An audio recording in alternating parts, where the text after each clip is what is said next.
Masih suruh padahal. Ya kalian ngomongin apa dulu?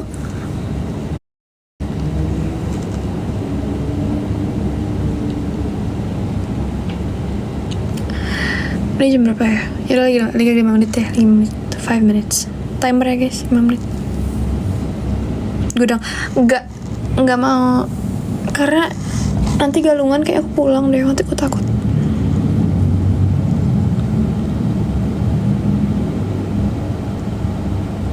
Pretty, thank you. Soalnya semua komen dibaca nggak sombong. Bukannya kalau live tuh emang harus dibaca ya? Kayak buat apa kalau nge-live tapi lo nggak baca gitu?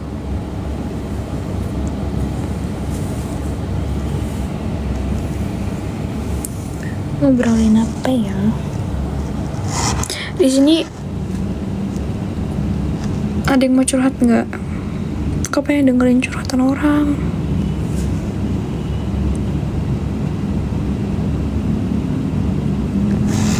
Curhat dong. Ada rencana nikah umur berapa?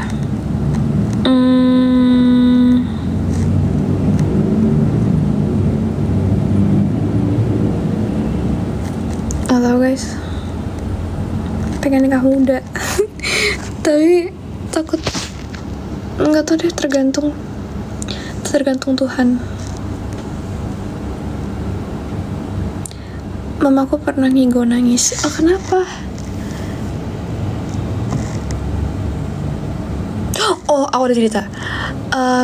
Waktu aku syuting di Magic 5, aku kan lagi tidur. Jadi kita tuh dapat resort ya guys. Kita dapat kamar. Aku lagi tidur. Mbak aku juga tidur. Asisten aku lagi tidur juga. Itu kalau nggak salah aku tidurnya kayak maghrib ya, pokoknya udah sore. Terus aku bangun tuh udah gelap, jadi kayak jam 7 tuh baru bangun. Nah aku lagi tidur, tiba-tiba aku ngerasa, kalian tahu ini gak sih, kayak roh kita itu keangkat, ketarik, dan itu tuh pada saat ketarik itu rasanya tuh berat banget, kayak kalian ditiban sama sesuatu yang kayak beratnya tuh tontonan gitu loh, kayak bener-bener seberat itu rasanya pada saat roh kalian tuh ditarik gitu. Terus kayak aku maksa banget buat ngebalikin roh aku ke badan aku. Itu tuh susah banget, sampai kayak bahkan teriak aja tuh nggak bisa, gerak aja nggak bisa, mau ngomong apa tuh nggak bisa di sana. Tapi kayak mencoba buat ngambil aku gitu loh. So aku bener-bener udah yang berdoa, dan mimpi apapun yang aku alamin yang jelek-jelek kayak gitu, aku gak tahu itu mimpi atau apa, aku tuh selalu ngomong salah satu mantra Hindu. Mantranya Om Namah Shivaya. Itu tuh menurut aku mantra yang kuat banget, karena selama ini seserem apapun mimpi aku atau kejadian apapun yang aku alamin yang serem, setiap kali aku sebutin itu pasti langsung kayak udah selesai gitu. Terus aku kayak sebutin mantra, terus aku kebangun, terus aku gak bisa buka mata, terus aku tidur lagi. Pas bangun, pas lagi syuting, aku kayak tiba-tiba nyadar, I just realize kayak bentar dulu, ini tadi gue hampir mati deh kayaknya. Terus akhirnya aku tanya sama salah satu karena aku gak ngerti apa-apa ya soal kayak indigo gitu. Terus aku tanya sama salah satu orang di lokasi syuting yang bisa dengan hal-hal kayak gitu-gitulah, spiritual dan hal-hal yang serem-serem gitu. Dia bisa lihat gitu loh indigo. Terus aku ceritain dong tentang kejadian aku yang aku alamin tadi pas aku take a nap, pas aku tidur. Terus dia bilang kayak, oh di kamar kamu nih ada satu perempuan yang mencoba mengambil alih diri kamu, ngerti gak sih? Jadi ada satu perempuan, karena aku lagi capek-capeknya banget, karena imunku juga turun, kayak aku drop gitu loh. Jadi disitulah kesempatan si perempuan ini untuk masuk ke dalam diri aku. Tapi karena yang ngejagain aku itu Astungkara membantu aku banget, jadi ya nggak berhasil, ngerti nggak sih? Stop, aku nggak mau yang aneh-aneh ya guys. Di kamar aku waktu di resort itu, waktu aku syuting, karena aku dikasih kamar gitu kan. Terus ada kejadian lagi, ini di resort yang sama, di hotel yang sama. Minta doa aja buat mama aku, semoga tenang itu. Semoga ya Setungkara, semoga mamahnya tenang di sana dan selalu mendoakan anak-anaknya yang masih menjalani tugasnya di kehidupan ini, Setungkara. Lanjut, aku di kamar sama mbak aku, sama asisten aku waktu itu.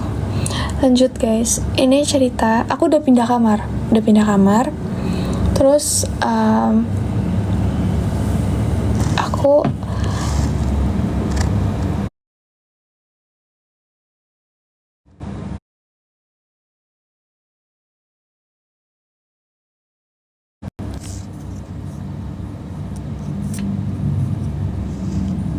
aku lagi tidur, tapi ini tidurnya siang. Aku lagi tidur siang. Terus kalian denger nggak sih? Halo.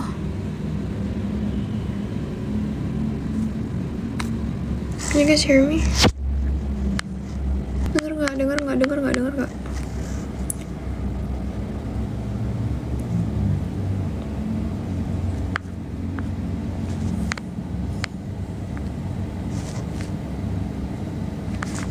Oke.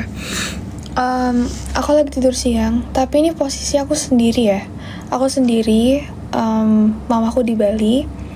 Aku nggak sama asisten. Jadi aku benar-benar sendiri. Aku lagi tidur siang. Terus tiba-tiba aku tuh mimpi. Aduh, aku takut deh kalau ceritain ini, karena aku takut dia balik lagi. Astagfirullah. Ya udah bodo amat. Aku mimpi aku tuh kayak di suatu tempat yang benar-benar kayak entah itu di mana, kayak pokoknya selama aku hidup aku tuh nggak pernah ke tempat itu. Terus aku tuh naik angkot. Kalian tau angkot nggak sih? Tahu kan?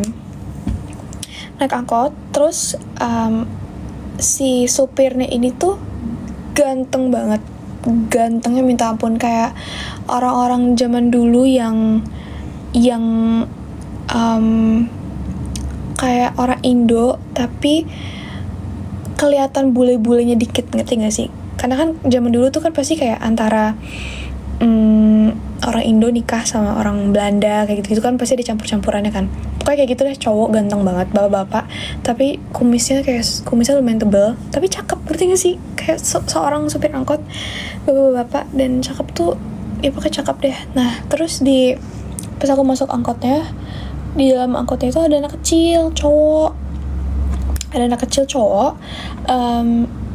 pakai celana pendek gitu. Aku kayak ngerasa kasihan banget sama anak ini.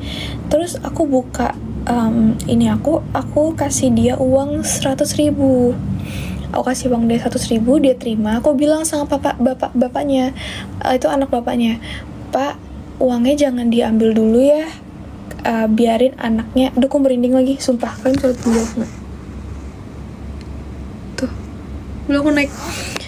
Uangnya jangan diambil dulu ya, aku bilang gitu. Biarin anak kecilnya ini ngerasain punya uang gitu. Biarin dia keep dulu uangnya gitu. Jangan diambil dulu. Biasanya kan kalau kita dikasih uang sama orang, pasti orang tua kita langsung ngambil gitu. Kayak biar mama atau papa yang simpenin gitu kan. Terus habis itu tiba-tiba pokoknya kayak berubah gitu. Si anak yang tadi aku kasih uang ini tiba-tiba beneran bulunya berdiri. Ini kejadian bener banget guys. Ini aku diteror berminggu-minggu. Terus tiba-tiba anak kecil yang tadi aku kasih uang ini tiba-tiba di kamar, tangannya udah gak ada. Pokoknya cacat banget lah, cacat. Jadi apapun yang terjadi sama anak ini itu akan terjadi sama orang tuanya. Misalnya anaknya cacat kayak tangannya ini nggak ada, ya orang tuanya juga akan mengalami hal yang sama. Jadi kayak mereka tuh bener-bener orang susah, dan kasihan banget lah pokoknya. Nah, dan aku tuh ngerasa gimana sih rasanya kayak kalian di posisi itu, kalian sendiri, terus kalian melihat semua kejadian yang kayak gitu kan pasti takut ya, kayak panik kan, atau panik attack kan, kayak deg-deg gitu. Tiba aku kebangun. Mungkin yang aku ceritain sekarang ke kalian tuh nggak terlalu serem, cuman jujur guys, kalau kalian ngalamin sendiri tuh serem banget, apalagi sendiri. Aku kebangun, terus itu kayak, kalian tau gak sih biasanya kalau kita baru bangun pasti langsung ngambil handphone kan? Aku nggak, aku bangun tuh aku kayak diem, terus jantungku kayak deg deg deg deg deg, dan rasanya nggak enak loh guys, kayak bangun tidur tuh udah panik gitu, kayak nggak enak banget, panik attack. Terus habis itu aku ceritain sama orang yang di lokasi syuting ini yang bisa sama hal-hal kayak gitu. Serem kak. Terus dia bilang kalau ada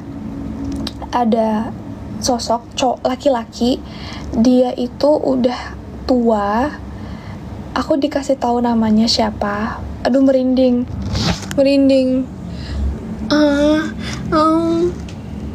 Aku dikasih tahu namanya, thank you gift ya. Aku dikasih tahu namanya siapa. Pokoknya jangan disebutin ya namanya, aku nggak mau, takut manggil anjir. Aku masih inget namanya. Dia nih udah tua, kakek-kakek. Dan yang di mimpi itu, anak kecil yang ada di mimpi itu adalah dia pada saat dia masih kecil. Jadi dia ngasih lihat ke aku, nge-feedbackin masa lalunya dia tuh seperti apa, kayak gitu. Terus dia itu selalu nunggu di depan kamar aku yang di hotel itu. Dia selalu ada di depan kamar hotel aku, karena dia ngerasa bahwa di mimpi itu lo kasih gue uang, jadi gue tuh berpikiran bahwa lo akan membantu gue gitu. Jadi dia tuh, si kakek-kakek ini tuh merasa bahwa aku tuh bisa bantu dia. Aku kan bingung ya, aku bantu apa? Aku gak ngerti apa-apa, gimana cara aku bantu? Karena mungkin ada beberapa hal yang dia belum selesaikan gitu loh, dia butuh bantuan aku. Dan aku kayak, apa minta bantuan ke gue, orang gue gak ngerti apa-apa? Ngerti gak sih? Aku tuh ngerasa gimana gitu. Terus selalu diteror kayak gitu, terus berhari-hari, berminggu-minggu, sampai aku bilang, ini aku harus apa ya? Sampai aku disuruh beli kayak dupa apa gitu, bukan dupa yang kayak Hindu-Hindu gitu, bukan guys, kayak dupa yang gede. Terus aku disuruh beli kayak apalah gitu. Terus aku kayak, biar dibantu untuk ngusir gitu loh.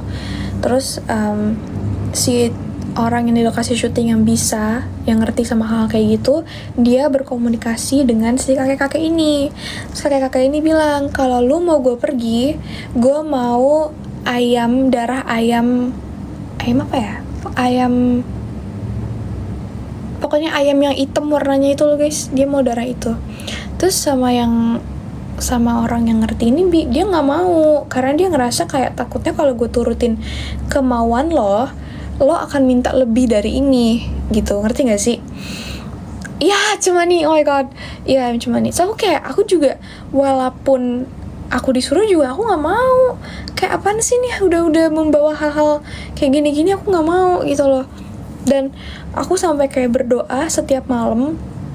Kami bayangin deh guys, tidur sendirian malam-malam dengan posisi setiap hari tuh kamu tuh tahu ada yang nungguin kamu di depan pintu, ngerti gak sih?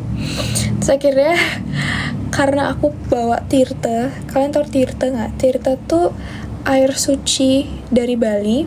Aku setiap malam sebelum tidur, aku tirtain semua kamarku, depan pintu aku tirtain, kamar mandi aku tirtain, bahkan tempat tidur aku tirtain, semuanya aku tirtain. Dan aku setiap tidur tuh nggak pernah tenang, kayak kalian tahu kan tidur tapi jantungnya kayak deg gitu tuh nggak enak banget guys. Pokoknya aku diteror berminggu-minggu, berhari-hari. Aku sampai setiap kali aku kan kalau syuting kadang-kadang suka sampai pagi kan. Aku setiap pulang subuh di depan kamar aku kayak ngomong, tolong ya jangan ganggu, aku cuma mau bilang aku nggak bisa bantu, aku nggak ngerti apa-apa. Kalau mau minta bantuan sama yang lain aja, udah jangan di sini. Aku sampai kayak orang gila. Kalian ngerti nggak sih kayak orang gila ngomong sendiri? Karena aku nggak bisa ngeliat dia, ngerti nggak sih? Dan dia tuh ternyata berdua gitu loh. Pokoknya ya pokoknya ini kakek-kakek gitu loh. Jadi dia apa yang aku mimpiin di mimpi aku anak kecil itu adalah wujudnya dia waktu dia masih kecil. Jadi dia tuh ngasih lihat ke aku cerita dia dulu tuh gimana, kayak gitu-gitulah. Dan itu aku sampai nggak tenang guys, aku bener-bener kayak sampai nelfon mama, aku sampai ngechat manajer aku bilang aku nggak mau di sini lagi, aku mau keluar aja. Aku masih ada bukti chatnya guys, ada nggak sih di sini? Kayaknya ada deh.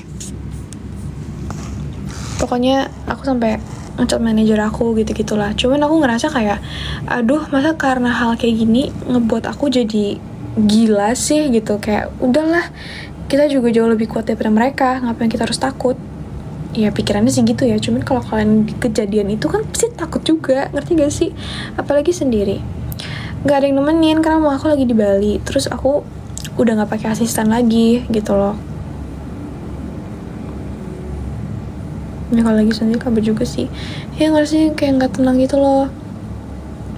Sampai aku tuh setiap tidur, aku punya speaker waktu itu atau syuting, aku punya speaker kecil, tapi sekarang speakernya di Bali. Aku sampai setiap tidur itu nyalain Gayatri mantra, itu kayak mantra Hindu gitu, Gayatri mantra sama Trisanja gitu-gitu loh guys. Setiap tidur sampai pagi itu mantra masih ada. Terus mantra Siwa, mantra Ganesha, terus mantra Dewi Durga, semuanya aku nyalain sampai pagi. Bayangin aku diteror kayak gimana. Terus aku pernah waktu itu aku lagi demam parah banget. Pokoknya aku ke lokasi shoot, aku ke set di lokasi yang sama, aku ke set, terus aku tuh lemes banget, mataku tuh udah panas, aku demam. Terus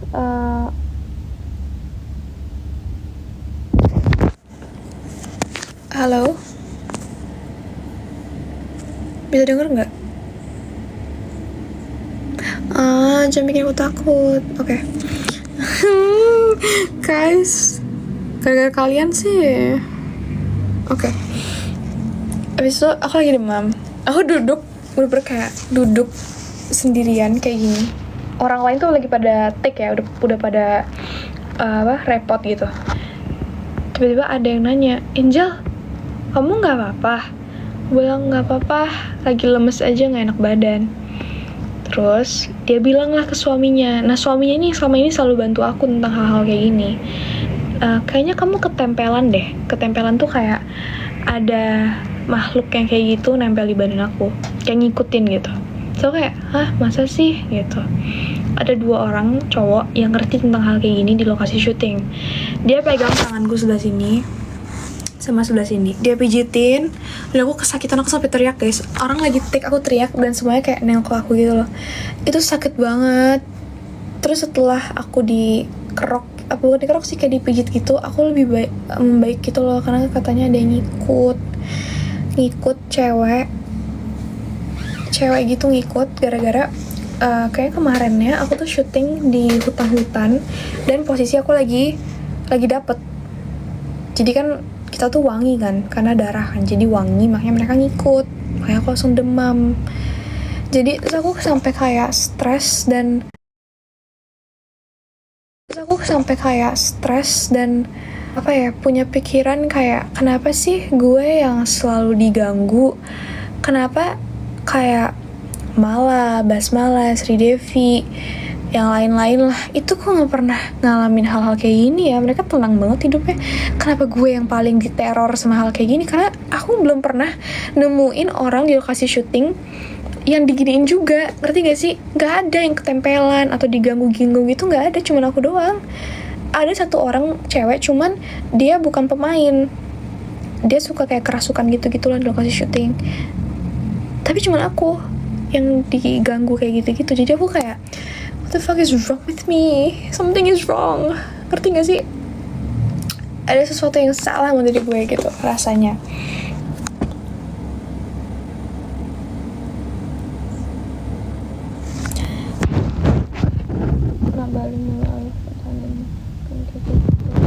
Iya sih kayaknya ya. ganti topik kak. Takut ya.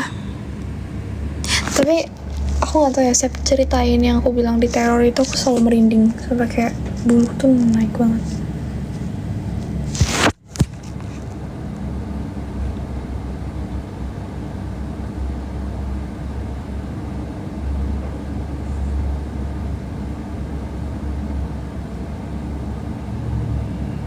Oh, satu lagi, tapi ini bukan di lokasi syuting, ini di apartemen aku.